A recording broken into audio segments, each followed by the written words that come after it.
တဲ့ကောင်းပါလေစင်မညနေငယ်ငယ်လေးဘိုးချင်းကတို့တွေကွယ်ဒါနာစင်တဲ့တွေဝေဝေမာချောင်းတို့ရှုပ်ထွေးစာအုပ်ထဲပါနေရေးကိုချီရချီရဲ့လူကိုလည်းပြန်လို့မတိစိတ်က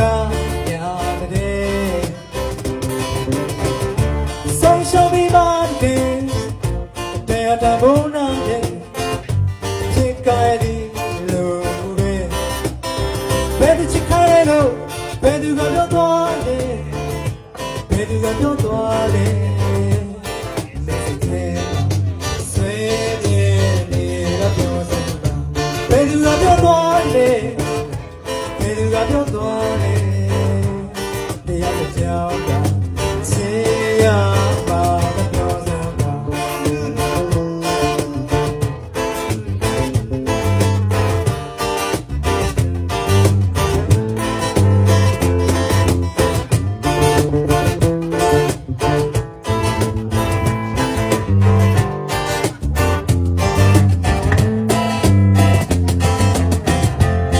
စားကြောင့်လူကနဲ့ဘုံဘုံလိုလဲလဲလေးချောင်းတော်ဆွေးချင်ရကလေးရဲ့လိုင်းနောက်ကလည်းနေအေးအင်းစီရဲ့အဖြစ်ကလေး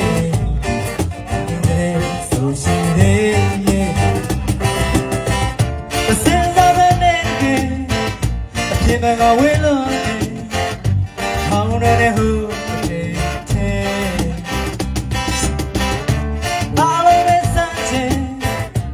ဒီကဘာဒီနဲ့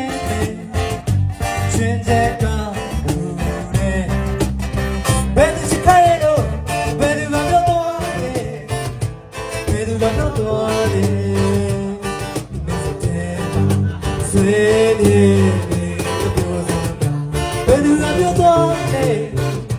ဘယ်သူကပြောတော့